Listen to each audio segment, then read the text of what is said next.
last episode of Season 3 of Senior Moments with Louie Montalvo. In celebration of Women's Month, we have decided to put together portions of our talk with our women guests, from Atty. Lani Gomez-Somera to Auntie Myrna, Miss Ann Mercado Alcantara, Eva Galvez, and Marian Pastor Roses. We thought that by putting together the portions of our talks with these women, we should be able to capture the different perspective of women as they grow older and reaching their senior years. Now let's watch the episode. Turning 60, for me at least, the two things. First, the urgency. Suddenly, oh my Lord, if I haven't figured it out yet, I'm running out of time.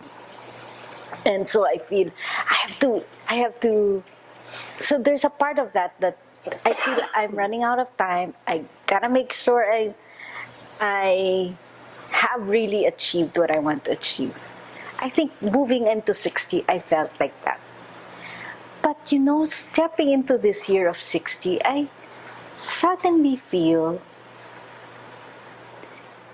how do I put it? I suddenly feel stop running. I suddenly feel like the answer is not out there. And maybe in connection to what you're saying, what I find, you're right, the quality of the answer is different. The answer is not out there. And I'm no longer looking at external signs or what the world... Well, yes, I'm still looking at the world's greatest need, but I'm also more guided by some urging inside that's telling me, you already know. It's just time to let go of the inhibitions that have been, that I think what the gift of turning 60, turning this age is, wala na akong pakialam kung what people will say, or I have nothing much to prove anymore, or nobody really cares. That not like when we were in our 20s, there was so much to prove. Now I think it's a matter of, yes, there's a new freedom na I don't need to conform as much. And this is a new learning, Louie. I can't say I've got it all together now, but I have a new learning that it's already here, whatever it is, whatever my purpose is, it's long been here. I just really need right now to let go of all the inhibitions, the sense of propriety, the fears of getting it wrong. I just need to let that go now, because if I get anything wrong right now, who cares? I'm 60 years old. So I'm getting a taste of that freedom. I don't have it yet, honestly, but I'm getting a taste that I think the answer is more inside, and the call is to let it out. I thought, now turning 60, I don't have to be so trapped in all the social norms that the 21-year-old had to put herself through. But I don't mean, and because it was a spiritual retreat, I said, Lord, are you telling me to go wild now that I'm 60? And he said yes. Yeah. And it doesn't mean being, letting go of my morals, but it simply means being true to that intuitive, that spontaneous, that energetic, that freshness that has been inside. And even if I'm 60, that freshness is still there and will not be allowed anymore to be saddled, strapped down by all this decorum. So now I understand, Louie, why women of my age color their hair purple. Just you wait. I will color my hair red or purple, because we're free now. We're free now to do that. So I think that was the point of transformation, that there's no one to please anymore. There's no pressure to fit in, no pressure to be of a certain mold. So then there's freedom at this age. And lucky for us at this age, we still have energy, and the mind is still there working. So I feel really like it's a new resurgence, a new life. So if I was gonna talk to that 21-year-old, I said, "Come on, girl, lean in, just savor the moment, savor the affection of the moment. Don't worry about what it all means to anyone else who's watching, but lean in, and it's okay." So that's what I want to do now: is lean into my intuition, lean into to joy, to the spontaneous, not be afraid. My being a mother, and like you, having decided that this child, and being a mother to this child, will give me purpose. It was the one that will make it worth waking up in the morning, worth sacrificing for our job, worth giving up whatever ambitions, whatever, time with friends, because this bringing up this human being is the most important thing. And especially in the early years of being a parent, and you're a parent of an 11-year-old boy, so I can understand. Very consuming. Yes, very time consuming, energy consuming, you're always treading on fresh ground. You don't have a manual for everything that you encounter every day. But at 22, when your son is 21, or like my son is turning 22 now, suddenly they don't need you. As much. Or not in the same way that they would needed you when they were 11, perhaps. Yeah. I mean, they are a completely formed human being already at 21, 22. And their natural development process is to individuate from you, is to push you away. And I had wrapped myself in that sense of purpose. So yeah, now to change gears and say, "Oh, it's time to let you go." That's a whole emotional battle that's difficult to now say, "I have to believe that you're ready." And as much as I think the world out there is not where I want, not in the condition that I want to release you in. And in fact, my son, who is very articulate and thinks a lot about these things, he says your generation really ruined. Of course, he uses that F word, but your generation really ruined things for us, and well, yeah, that's true. But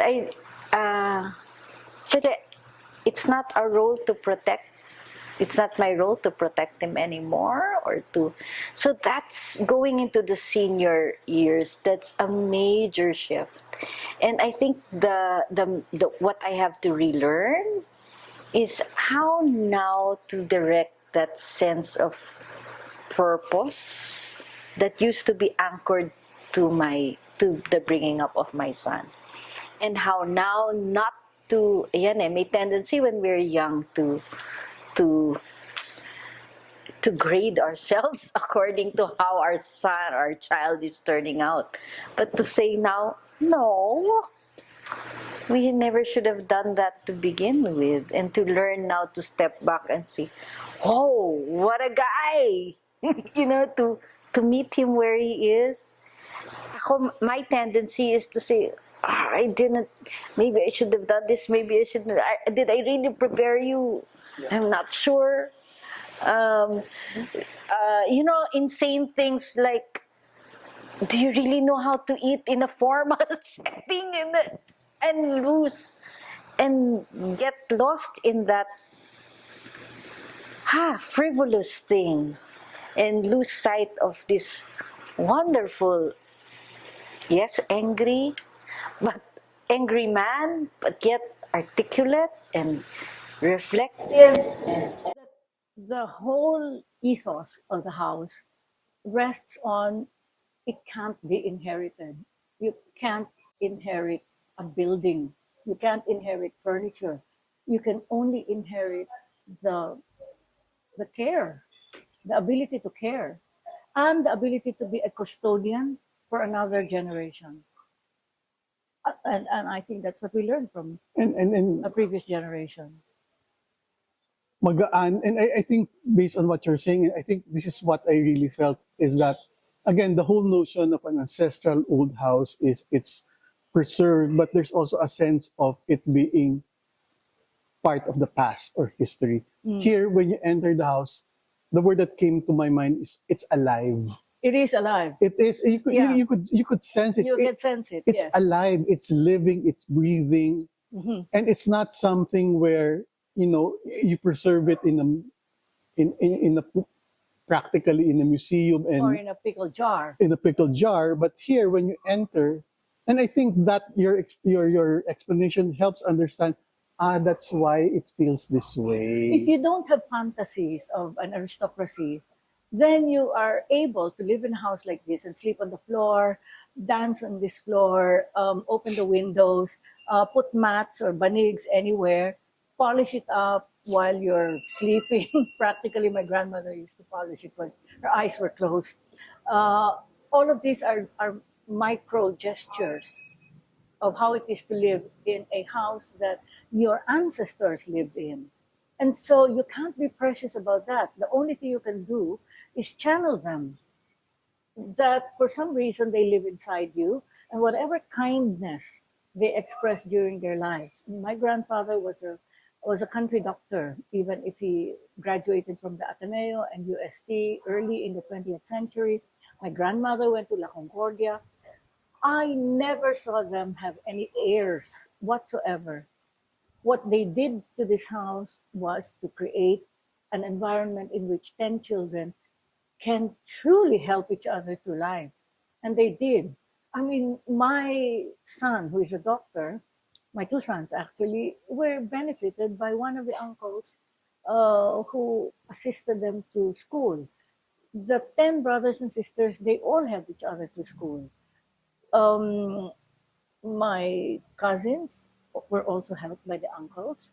And now the cousins are helping the next generation. I hesitate to call this Filipino because it might not be Filipino. It could be Southeast Asian. I'm not willing to venture a, um, a kind of conclusive description. Nevertheless, I can describe what happened in this house where everyone performed acts of kindness simply because nakakahiya sa lolo at sa lola. Oh, Without rules. Parang hindi ka pwedeng palasubas eh.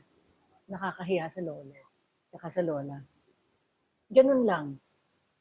And so you channel that. When you channel that, then you learn that you can't destroy the furniture. You can't take it home with you. You can't possess it. Possession seems so small, no? So small-minded. We are who we are. right. And so time gives you that sense of comfort, I think, because you begin to realize after a while that, well, a certain terrible political moment happened, but if you take a macro view, then you might be able to see that there were other more terrible political moments in the past. And so, you become a bit more circumspect. And I think if you're circumspect, then we could do political analysis better. I think we could do cultural analysis better. And I think we could better uh, cope with what is in store for us. Stories are precious to me But I always have to say to myself mainly that stories are also part of larger narratives, and those larger narratives have to be critically looked at. Now, when you talk about memory, I'm a curator, and obviously, curators are dealing with memory all the time. But the difference, I think, between a good curator and a curator that is who is mediocre, perhaps, or outright dangerous, are curators or even historians who um, do not take a critical view of memory, because memory is, well, you know this, memory is political. What you choose to remember and what you choose to forget are always political decisions. That is quite separate from what you or I are able to recall. But what you and I are able to recall is vested in what we hold precious. So I remember certain things about my grandmother because I grew up with my grandmother in this house. So I remember her stories. But that's because I'm vested in that love. I remember my grandfather dearly because I used to go out with him. I remember my father because he introduced to me going out on rides to everywhere. And so your encapsulation of moments, which is what we call memory, Memory. is vested in relationships. And that's what you were talking about. Right. Yes. However, um, when you're talking about large scale memories of entire peoples or entire communities, then you're talking about certain things that entire communities are forgetting, entire communities are remembering. And the question is why. The question is why you remember something and why You don't. remember something. Extrapolating your own experience of what you remember and what you don't remember. The things that you don't remember, perhaps you don't want to remember, or perhaps something happened to you and you've erased it, or you were careless, or you didn't put importance in a relationship or in an event or something. What am I talking about? I'm talking about the fact that if we, for example, are able to construct lies, we were able to construct disinformation, it means that memory is wobbly. You can pick up a few things and you can construct something else, and no one remembers because you simply did not find it important enough to remember. And so that if someone gives you a piece of this information, you are vulnerable to it. All right, to be very, very specific, for example, we have a lot of narratives circulating in the Philippines about kingdoms and kings and Maharlika and whatnot, all of that. That is totally unsubstantiated by science. No anthropologist or archaeologist is going to agree with you that there were kingdoms in the Philippines. And yet we believe such things. And yet when we have this Marcosian idea of a Maharlika, there's enough Filipinos who buy into that because we do not remember something that I think is even more precious. And what is that? The fact that the Austronesian layer of Philippine culture is essentially egalitarian, and we've forgotten that. We can't see it even if it's all around us. We are shooting. We are um, narrowing our vision, our our ability to recall, to just those possibilities that yes, there might have been cities, yes, there might have been kings and queens, and we hang on to little bits and jerry rig the entire thing when it is actually not the result of real memory. Real memory. It's the result of fantasy. And a deliberate effort to shape that narrative Narrative. according to a particular agenda, whatever that That's might correct. So I do remember certain things. I was equipped to do so by a culture in which I grew up in. I don't think that I would be equipped this way if I grew up in another part of the Philippines, nor in another part of Indonesia, maybe. Certainly not if I grew up in Malaysia, which is so invested in royalty and all of that. No, I would not be this way. I would not have the equipment to think this way, nor to feel this way. And that's why I feel very strongly about there has to be a space for this kind of set of relationships that can be forged within this particular kind of culture. And I fear that it is easy to lose it. because, and I'm not going to go into it, because I believe that the entire cultural infrastructure of the Philippines, in which I have served for 50 years, are all invested in the production retroactively of an aristocracy. And I am really heartbroken that that is the project of culture in the Philippines. I don't know about others, but for myself, I set it up in such a way that I will be comfortable economically, socially, because before I retired, I made it a point that I have a group friends that I will be with. I can see that those people who do not have friends or social life, it's harder. That's when they may have dementia. I'm in a prayer group. That's how I started, because while I was working, I was not going to church. I was not doing anything of those. Only work, having 2-3 jobs. And when this thing happened, I 5 years or before I retired, I went into this group where I became friendly with them. We do prayers together, and I think I kind of went religious. Not really religious, but I became more with prayers, because those are the things I have not done when I was working. Before I retired, I started going with this group, and we became close. I think 5 years prior to, and it kind of helped me have a social life after I retired, because really, when you retire, a lot of the people are afraid. They will say, "Oh, I don't have social life," or if I retire, I will be very separated from a lot of people. So I think that is the main thing that you have to set up. I set it up socially, and then when I retired, I made it a point that you are paid for with all your debts. So at this age, you should be debt free. Set it up that way, and I even to the point that the income that I will be receiving will be just enough to live without having to work again. Because some of the people who did not set it up that way is they borrow so much money that they owe money at the time when they retire, so they have to work again. Yeah. So it has to be your setting up yourself to be comfortable in that age. In the Philippines, the family takes care of their own. In the States, we know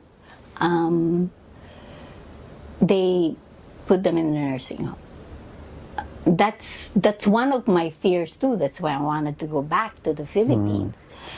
But in the States, we have met quite a few who brought their family in a nursing home. And that's one of the things I don't like either. That's the reason why I set up myself to be independent. Because most of the elderlies in the United States, their family are just brought to a nursing home. I don't know if they have any nursing home in the Philippines. Very few. I was questioning that when my sister was getting old, and I was saying, are there nursing homes in the Philippines? And can we find one like the Philippines? I was even preparing to set up something like that, because Before we continue with this episode, we would like to explain to you how a podcast works. Aside from views, subscriptions, and likes, help us know and determine how much we're able to reach our audience. We notice based on our analytics that 60% of you who are watching us have not subscribed on our YouTube or Spotify or Apple Podcast. So we would like to request you, as you're listening to us, to please press that button, like and subscribe. It will help us with our advocacy and move to continue what we're doing. Now, let's go back to our episode. because during that time that I was working in the States, I was home health was something that was booming, and I was in a group where we were about to prepare one, but it did not work out. But basically that family take care of their own family, but not in the States. They usually bring them in a nursing home.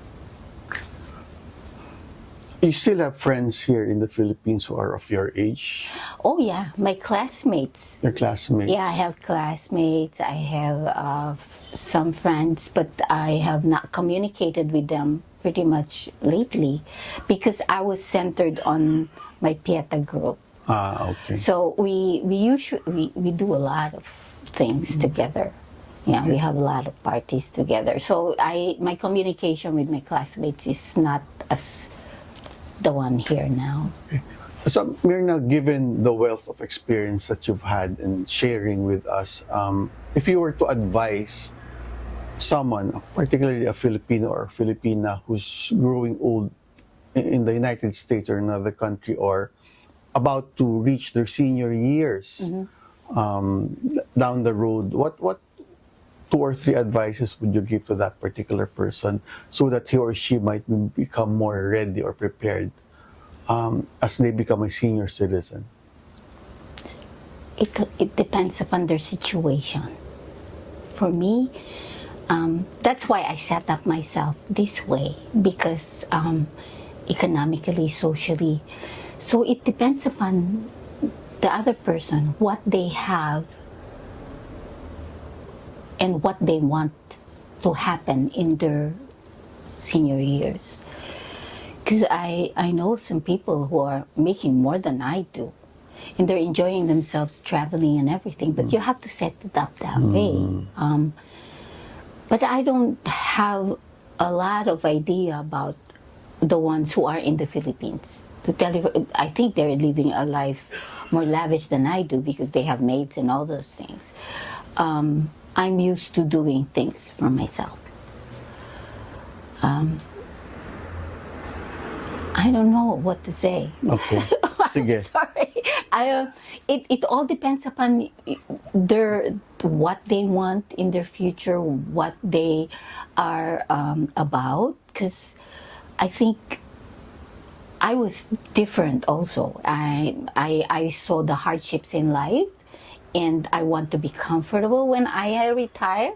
That's why I set it up in such a way that I don't owe any money when I retired. That's just me. Because if they want to do it the same way, just set yourself up to be economically, socially independent. I have seen a lot of people who don't think of their future and not prepare themselves. They live in the now. So they just spend. They don't think about what will happen in the future.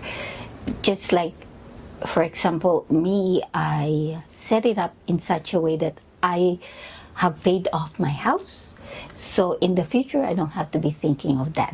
So all my income just goes for me to enjoy myself and not thinking about the mortgage that I have to pay or the credit cards that you have to pay.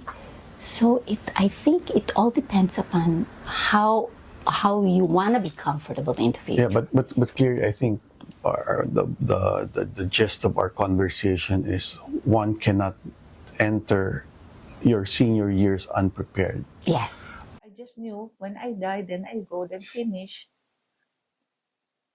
And then, but I suppose if there's really something that's lasting, it will last. Sorry, can you But repeat if that? there's, if you did something that's really lasting, recognized publicly or not, it will remain. last. That's a nice thought. Diba? That's not a nice. That's a nice No. thought. Maybe it comes from a realization, although I'm a very controlling person, the realization that there are many things in my life I have no control over. So, and sometimes even God gives it to you with that which you're so controlling so much. Then you realize there's another person, there's another entity there who's actually making it happen. No, I'm not making it happen, or sometimes I try very hard to make it happen, but it doesn't happen. And then one day you realize somebody else was working on it and making it happen without your knowing it. I'm not always happy with those things that happen to me in my life. Example, I might say, no? And yet, parang early on, it's clear to me the idea of given. So if it is given, someone is giving, there has a source. It's not me, it's given. The fact that it is given, there must be a giver. Parang sa akin yun, no? I do fight with God when I feel sometimes that it's unfair, no? And then, I mean that, oh, why are you not giving me this? Or why are you making my life this? I do get into that kind of thing, but never to a point of not believing in a giver of graces, who in someone who from whom the graces come from. No, never to that point. Why? Because when I look at it, what is given is much more, much more than what is not given. Kumbaga. So in a Sorry, way, what is given is much more than what is not given. not given, yeah, not given, and according to me. According to my expectations. No? Like I would always say when I give retreats, I say, what are you grateful for? And many people will say, grateful for? I've been asking that I be made a millionaire. It's been 10 years. The prayer has been done for 10 years. I've not yet been made a millionaire or whatever. So, okay. So that's when you can also touch parang what you're not given and what you are complaining about in life. And I say, okay, what do you have that you did not ask for but was given to you? That changes a lot of the perspective. What are you enjoying that you did not ask for? Is that sense of being more cognizant, being able to recognize that much has been given compared to what has not been given? Again, is that something that comes naturally as one grows older? Or is also that needing some kind of choice or work to be able to reach that point where, and even for those among our listeners Yeah, who yeah, might yeah. not be predisposed Ah, to religion or spirituality, yeah, yeah. but that level of graciousness or gratitude or calmness of the kind that you're talking about, is that something that also needs to be worked on? And if yes, what might help? Two things. One is somebody had asked me, how would you speak about God or somebody who doesn't believe in God? I said, okay, let's not talk about God. Do you consider yourself blessed? Mm, I said, yes. Okay, so let's not talk about, but let's go with your blessings. What happens to you when you look at your blessings? The person can still think, oh, those all came to me out my own efforts. Pwede, o sige, okay. I will not debate or convince the other person to believe in God. That is also gift, I yeah. think, no. But recently, I was giving to the recollection to the workers here, no. They happened to have a free day after their R&R, no retreatants. So I said, sige, Eva, can you give your conscript? And so I started with that. What do you enjoy that you did not ask for? No? And one of the oldest workers, the cook, I said, so how do you feel about what you were able to list about the things? And she said, oh, I feel sad. Sabi niya in Tagalog. I said, you feel sad after finding out the things that you received without you asking for? Yes. I said, oh, what makes you feel sad? Sabi niya, it's too late. Why did I only recognize that all this Wow. time God pala Wow. has been generous with me? Wow. Wow. Simple cook. Wow. And she said, I feel sad. Why only now? Ah, Why now only did I discover so much has been given to me? wow.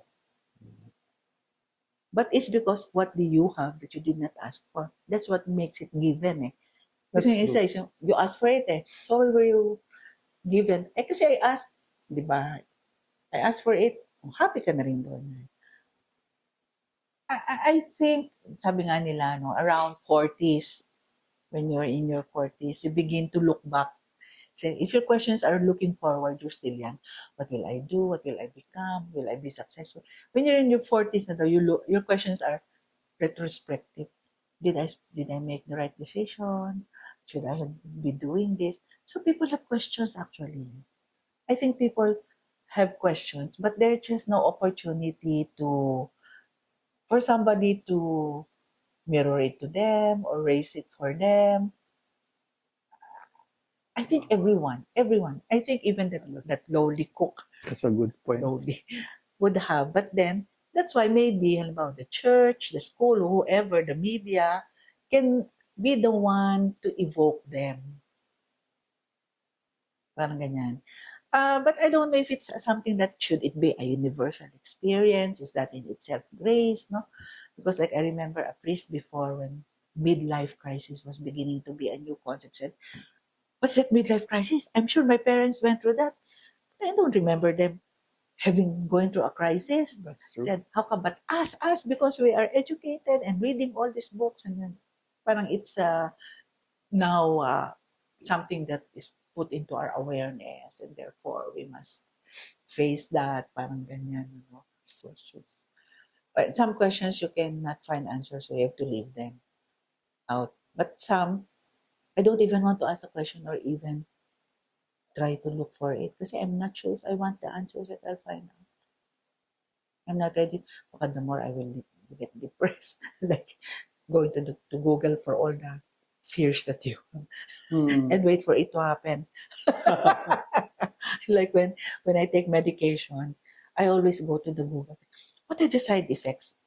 And then I try to make them like my list and I wait for them to happen to me until somebody told me, Eva, pharmaceuticals will always enumerate and the percentage because they have to cover their, I mean, you know, Yeah. for being Liability. sued. I said, oh, I'm happy to hear that because then I don't have to list them down and check when it happens. For them is some of those will happen to you, some of those may never happen to you. Is there I'm not retired from life. No, I'm just doing different things now. And when people ask me, so what keeps you busy? Right. And my answer is everything and nothing. No? But it's hard to get to that point where you're comfortable saying that. It's so easy to just fall back to the, I'm a lawyer and I'm practicing. So that's where, but now I'm really leaning into it. I'm enjoying what I now call my time affluence. No? So I'm affluent with time, which is something that we never were before. Right. We were always so Right. busy. Right. From the time you wake up, you were always counting hours, seconds. For lawyers, we were billing based on hours and seconds. And now, Louie, I am time affluent, and it's very nice. It's a very good place to be for me right now. During that first few months or period after you decided to pull back professionally, on a day-to-day basis, what was that like? Because I can imagine some of our listeners are also moving towards that, and they might be helped if someone like yourself can give them ideas of what was that actually like. On No, a day-to-day actually, it is basis? very difficult because you wake up, you're used to having a schedule, and then all of a sudden, oh, what am I going to do? No, all of a sudden, I don't have to get dressed, I don't have to go to work, etc. But again, as I said, the pandemic helped them, no, because Yeah, we were everyone already there, there. right? We were all there. We would all wake up and think, what am I going to do? No, so I think in a sense that kind of eased things for me. But yes, it was that. And it was a conscious effort to say, okay, today I will do this. Today, and then I started keeping myself busy with things that I've always wanted to do. Okay. No? So Nothing to do with nothing to do with lawyering. no more, nothing to do with lawyering. So I kept to a schedule, but it had nothing to do with lawyering. I always wanted to, fix up my house. I'm a potterer in the house, etc. And so all of those things I really leaned into. No, but that's the phrase now. You lean Right, into it. right. No? So I did. I'm sure, given who you are, given what you've been able to accomplish in your profession, you've had invitations, or you're not tempted to say, because I'm feeling diminished at some point, wasn't there a temptation? Sige, to deal with that, I'll dive back Oh yes, of course there was, and so it's a constant struggle to say, is this something you really want to do again? You know, and then it would be a whole. Oh, I have to go all the way to Manila, or oh, I have to wake up, and so little things like that. I have to grade papers again if I went back to teaching. Oh, I have to. So it was, and then you have to deal with all of the politics of it, and then so I would do all of that in my head, and talk myself out of it actually, and then it just became easier. It was like, I think the more important question is, why do you want to do that? Okay. And then when the answer was, I don't know. I mean, I don't okay. even know why I want to do that. And so it just became easier to say, no, thank you. So, in a way, parang medyo nabanggit mo na rin yung what was the gain? What were the benefits of you actually deciding to pull back from your professional engagements and doing this? Well, really, the stress, it's of course you have a different stress level when you're aging. I mean, but the stress of working, that was such a benefit for me. And then also, again, as I said, the time affluence. Things which we took for granted, and just sitting down to breakfast and having a cup of coffee, or sitting down and just reading. Sitting down and binging on Netflix. I couldn't even watch TV before, and now I can. Things like that. Sarap. So it's I mean it's really that, and then I can do things which are crazy. I mean, like you doing this. Yes. We can indulge in our craziness, Yeah, diba? So yeah. and it really that's what did it. That's what did it for me, actually. It's something that I've discussed with my other friends as well. When we begin to reach a particular age and our parents are still alive, part of the transition is we become a parent to our parents. Yes. Taking care of them. And we know that, both of us know that you took care of your mom when Yes. she was alive for quite some time. Yes. And the conversations I've had with my friends also, that takes on a totally different challenge altogether. Right. How there are difficulties with us and with our parents where the roles shift. Yes. Maybe if we can move into that topic. naman. If there was one word that would describe me before, not if you asked me what one word would describe you and or define you, and I would say daughter. I always thought of myself as a daughter, and I know every woman is a daughter, but in my situation it was quite different. I lived with my mother since I was born until she died. So, and then she lived with me. So every single day of my life, I have no memory of her not being there. Wow. I never went abroad to read, for an extended period of time. I didn't work abroad. I didn't study abroad. So I was always with my mother. And in fact, anyway, so it was, and she lived until almost 98. So, and she was lucid the whole time. So my relationship with her is quite different in that sense, because I was always daughter, even though in the later years I would also take care of her. So our relationship became almost really good friends. In fact, the best of friends. And it was difficult though to see her. She was a brilliant woman. She was very intelligent, very capable, very independent. It was difficult seeing her diminution, and that's a word that became very real to me, as I saw that. So that was the difficulty, and then you yourself, because you're already older, you yourself are going through certain changes also, and since she lived for such a long time, I was also getting older, and therefore, you start facing difficulties as well in terms of aging, etc. So that was the difficult part. And still, you think to yourself, but this is the normal way, right? You do expect your mother, your parent, to go ahead of you, etc. And so you think that since it's been for such a long time that you're ready for it, you're prepared for it, you know that you're not hoping for immortality for them, right? You know that they're going to go at some point. And then when they do, it's like, oh my God, I'm a child again, I'm an orphan, I feel so, again, diminished, no? All of a sudden, it's like, what happened? And how could this be? For someone who's so capable, I consider myself a capable person, I consider myself independent, and then you lose a person who should be, it's her time, right? It's her time. And then you lose her, and then all of a sudden, it's like, I lost I'm rudderless, I'm purposeless, I've lost my anchor, and you're not ready for it. I don't think, I didn't feel I was ready.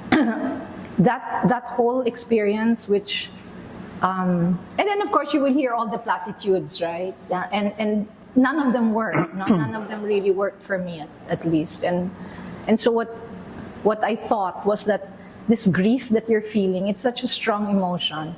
Something productive has to come from it, right? It can't be a demolition job all the time, every time you feel it, right? So that's when I came up with this whole practice of productive grief that sort of helped me through. And it was really channeling the grief to something that I thought would honor her memory. And that's because as adults, especially as older adults who have gone through life and have accomplished things in their life, we can use that experience, we can use that knowledge to make what we feel productive, right? Not like a child who is lost, right? So that was what I thought. I said, as adults, we should be able to use this emotion and make it productive, and not just wallow, and not just, because of course sometimes that's all you want to do. Yeah. And then you should. In my mind, it's absolutely right. Give yourself you give yourself time to grieve. There's no time limit to grief, but again, as adults, and maybe that's one of the pros, the benefits of being an adult and experiencing something like this. We are intelligent enough, accomplished enough. We have the experience to back us, and therefore we should be able to make something out of that, right? So that's it. That's what got me through. Not the usual platitudes, but something that I'm actually quite happy with. And then the grief coexisted with gratitude, and I think that was the best thing for me. So the relationship changed, and that's part of becoming getting older. True. Our relationships change, right? And we shed. Yes, and we shed. Exactly, that's the perfect word. We will shed relationships as we move. And sometimes, akala ko ako lang yun. no, sometimes traumatic experiences like this will define that. And in my mind, something that important to me. So happy we're still friends. I know we are. and diba, something as important as that, and they don't relate to you. You're correct. The way you expected or needed it at that point. Correct. And that they were not there. yeah, they were. And then you realize that, well, maybe, again, the way I want to look at it is I am grateful for the relationship that I had with them when it was there.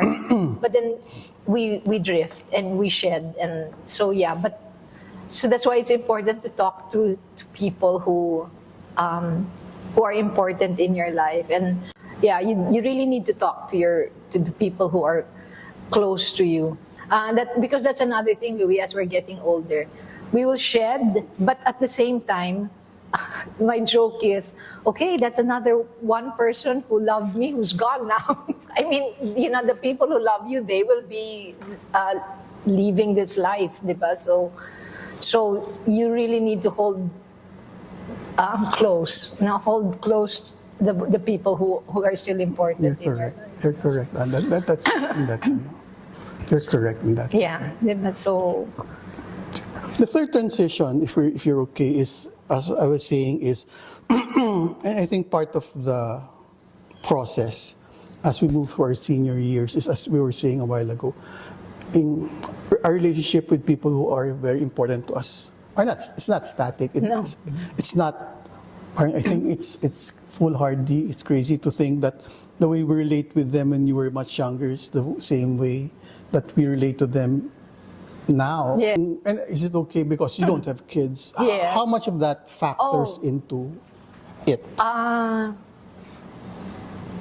so if you were going to ask me how I feel about my life right now, I will actually be able to say 100% I am so content.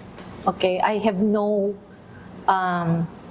When we're young, we have so many dreams, right? Diba? When we're growing old, This thing should be happening. Diba? Well, these are the things that we want. And I can actually say that at this stage in my life, all my dreams have come true.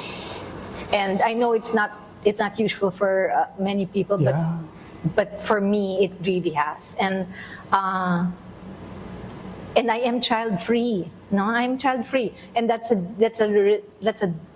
not usual. No, because most people have children, and it's I guess it's a wonderful thing too, but I don't know that experience. Right. No, I don't know that experience. Just as somebody who has a child doesn't know my experience, Yeah, right? right. But I can actually say, if we are made of memories and dreams, my memories are great. My dreams have come true. So, what else except to be content, right? Right. We hope you enjoyed this special episode in celebration of Women's Month. We hope to see you again sometime in April for our Season 4. Bye!